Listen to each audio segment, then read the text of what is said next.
Olá, começa agora a série Origens, 6 temas especiais, começando por Origens do Universo. Depois veremos origem da vida, origem dos dinossauros, origem do ser humano, origem da ciência e origem da palavra. Hoje estudaremos Origens do Universo. Um livro publicado por Richard Panek, intitulado The 4% Universe. Nesse livro, o autor diz que tudo que nós conhecemos, em termos de física, astrofísica, enfim, tudo que conhecemos do universo se resume a 4%. Mesmo assim, nesses 4% existem inúmeras hipóteses, teorias, ideias a respeito da origem e do fim do universo. Existem teorias que falam que o universo pode ser, na verdade, vários, ou a teoria do multiverso, dos universos múltiplos, não é? Há aqueles que sustentam que o universo poderia ser eterno, sem começo, nem fim. No entanto, a Bíblia, que para muitos é realmente a revelação de Deus à humanidade, ela começa em seu primeiro livro, primeiro capítulo, primeiro versículo, fazendo uma afirmação muito clara e muito contundente. Ela diz: no princípio, criou Deus os céus e a terra. Portanto, para a Bíblia, para aqueles que creem na Bíblia, o universo teve um começo. E um outro texto que está lá no último livro da Bíblia, Apocalipse 14, versos 6 e 7, nós lemos o seguinte: vi outro anjo voando pelo meio do céu, tendo um evangelho eterno para pregar aos que se assentam sobre a terra, e a cada nação, tribo, língua e povo, dizendo em grande voz: temei a Deus e dá-lhe glória, pois é chegada a hora do seu juízo, e adorai aquele que fez o céu, a terra, o mar e as fontes das águas. Portanto, de acordo com a Bíblia, Deus, ele é o Criador. O primeiro livro dela afirma isso. O último livro dela também afirma isso. Ela começa e termina dizendo que Deus é o Criador. Portanto, se ele criou, o universo, segundo essa concepção, tem um começo, tem um início. Apocalipse 3,14 também diz o seguinte: ao anjo da igreja de Laodiceia escreve: essas coisas diz o Amém, a testemunha fiel e verdadeira, o princípio da criação de Deus. Esse texto, Apocalipse 3 e seguintes, ele mostra aquela visão de João a respeito das 7 igrejas. Os estudiosos de profecias, os teólogos, entendem que essas 7 igrejas representam 7 períodos pelos quais a igreja cristã passaria. Curiosamente, Jesus se apresenta de uma forma diferente em cada um desses períodos, em cada uma dessas igrejas. Mas na 7ª, ele se apresenta como o princípio da criação de Deus. Esse princípio vem do grego arquê, que significa origem ou agente da criação. Portanto, esse texto, Apocalipse 3,14, apresenta Jesus como sendo o agente criador de tudo que existe. Como João capítulo 1, verso 1 também diz que ele é o verbo que fez o universo. Por meio dele tudo foi feito. Então, mais uma vez, vemos um texto que afirma claramente que Deus, na pessoa de Cristo, é o Criador do universo. Mas será que existe algum argumento fora da Bíblia para afirmarmos isso? Será que a Bíblia dizer que Deus é o Criador não seria, para algumas pessoas de mente um pouco mais relativista, ou mesmo por parte dos descrentes, não seria começar pelo caminho errado? Será que existe um argumento científico, filosófico que sustenta também essa ideia? Nós cremos que sim. Hoje vamos tratar do argumento cosmológico. No próximo vídeo falaremos um pouco mais sobre o argumento teleológico. O argumento cosmológico ele se compõe de 3 premissas, que formam assim um silogismo. A primeira diz que tudo que teve um começo teve uma causa. Isso nos parece bastante óbvio, né? Bastante lógico, senso comum até.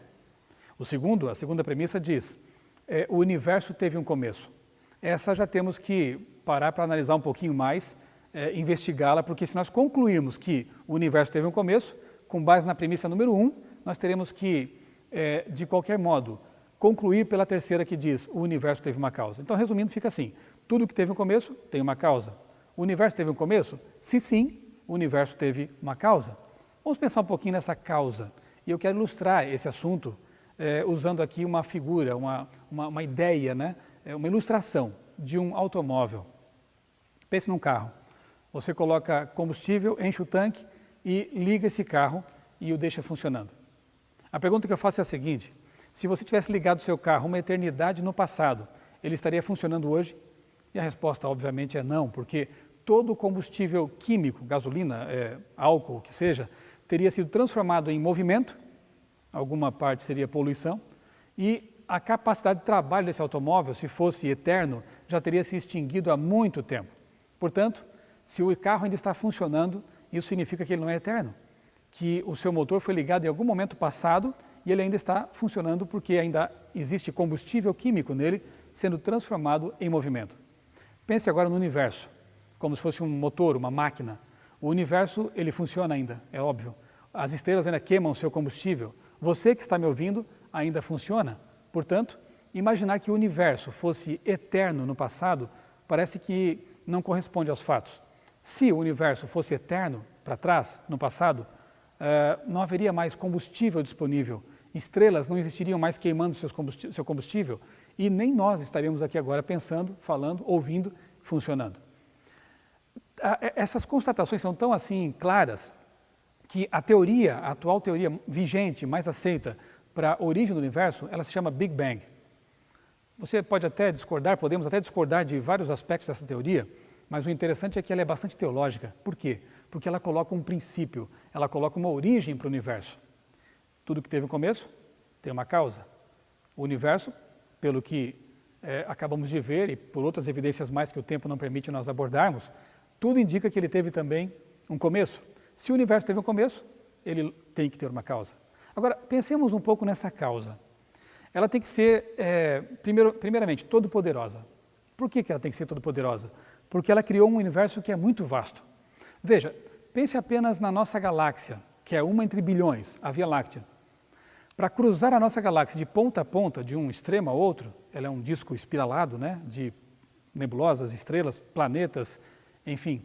Para cruzar essa galáxia de ponta a ponta, nós gastaríamos a velocidade da luz, 300 mil km por segundo, levaríamos 100 mil anos, apenas uma galáxia. A nossa galáxia tem cerca de 100 bilhões de estrelas. Segundo os astrônomos, existem de 40 a 100 bilhões de galáxias. Então pense realmente no número de estrelas que há no universo. São realmente incontáveis.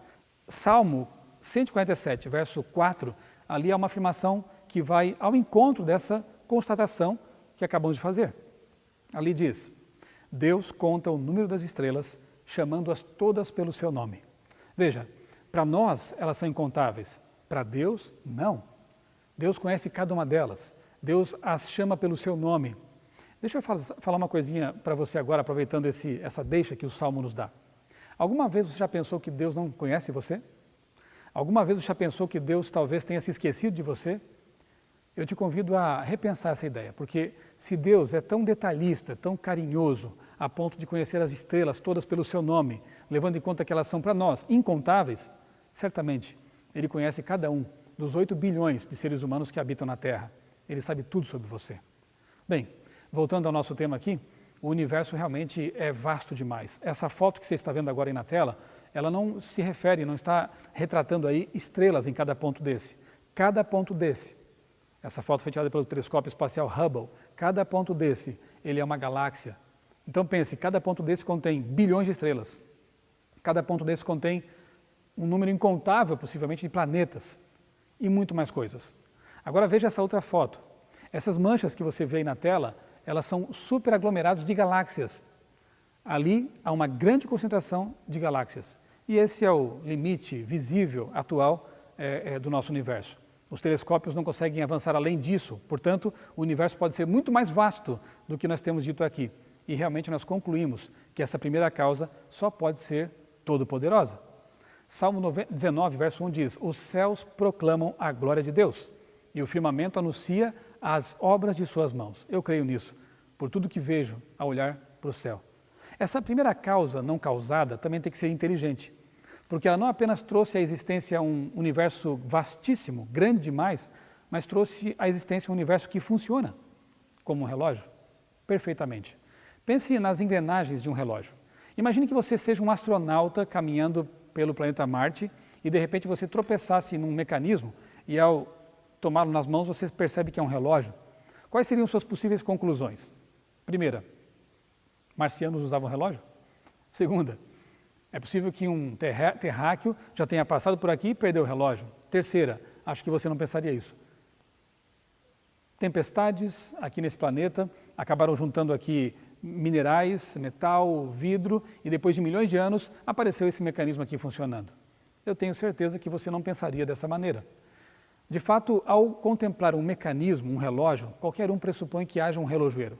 Qualquer um pressupõe que se existe algo que revela design inteligente, uma intenção, Isso pressupõe realmente uma função e logo uma intenção de alguém que tenha criado essa função. O universo é assim. O sistema solar é um relógio. Os planetas giram de uma distância perfeita, com velocidades constantes. Os nossos relógios são ajustados pelos movimentos astronômicos. Portanto, ao você pensar no sistema solar, lembre-se de que ele é muito mais complexo e preciso do que os relógios que nós admiramos tanto aqui na Terra. Essa primeira causa realmente tem que ser muito inteligente. Alguns anos atrás, uma publicação brasileira de divulgação científica popular publicou uma edição especial intitulada 29 Coisas que Não Fazem Sentido. E eu destaco aqui para você um trecho dessa reportagem que me chamou muita atenção, porque na verdade ele revela o seguinte, como disse Winston Churchill, algumas pessoas tropeçam na verdade e se levantam e fazem de conta que nada aconteceu. É o que acontece aqui, acompanhe comigo a leitura. Se a gravidade fosse um pouco mais forte, as estrelas teriam vida muito curta e nunca haveria tempo hábil para a evolução das espécies. Se fosse mais fraca, não seria capaz de agregar massa em estrelas. E a atração mútua entre elétrons e prótons? Se fosse diferente do que não existiriam átomos estáveis. São parâmetros que, devidamente ajustados, tornaram o universo um lugar habitável. A pergunta que não quer calar: quem ou o que fez essa tunagem ou regulagem do cosmos lá no começo de todas as coisas? Sabe, no parágrafo seguinte, eles não respondem à pergunta, eles mudam de assunto. Então é um típico caso de tropeçar na verdade, levantar-se, sacudir a poeira e fingir que nada aconteceu. Essa é a grande pergunta: quem fez um universo tão regulado, tão perfeito, regido por constantes tão finamente ajustadas? Essa primeira causa só pode ser realmente muito inteligente. Mas tem mais, essa primeira causa ela tem que ser imaterial, além do espaço, e atemporal. Por quê? Porque ela criou o tempo, o espaço e a matéria. E, finalmente, essa primeira causa tem que ser pessoal. Por que ela tem que ser uma pessoa? Porque energia, porque algo impessoal não escolhe criar alguma coisa.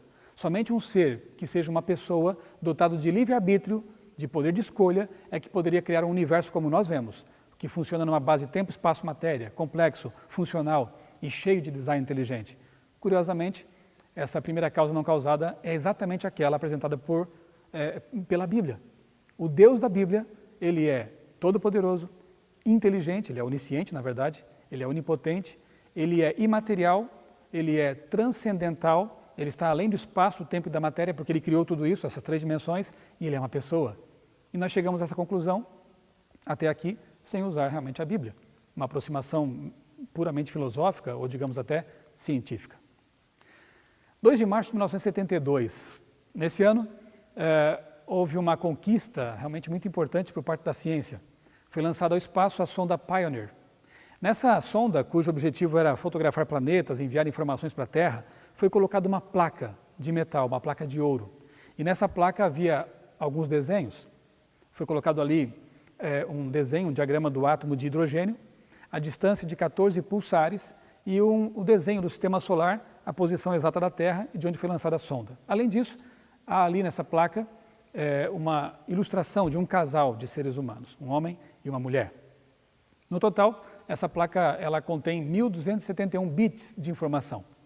Carl Sagan, um cientista ateu, um grande astrônomo norte-americano, foi quem teve a ideia de colocar naquela sonda essa placa, pensando que se algum dia alguma inteligência extraterrestre encontrasse a nave e essa placa ali, concluiria, obviamente, que alguém inteligente mandou para o espaço aquela placa com 1.200 e poucos bits de informação. Agora a pergunta é a seguinte: quanta informação existe num corpo humano? Um adulto produz em média 300 milhões de células por minuto, ou seja, 432 milhões ou trilhões de células por dia. Veja bem, 432 trilhões de células por dia. Isso é muita informação? Cada célula contém ao menos 1,5 gigabyte de código genético. Dessa forma, uma pessoa carrega aproximadamente 60 zettabytes, o número 60 seguido de 21 zeros de informação. Até 2020, toda a informação digital produzida desde que começou a era da informática deve alcançar a marca de 40 zettabytes. 60 zettabytes de informação versus 1.271 bits de informação.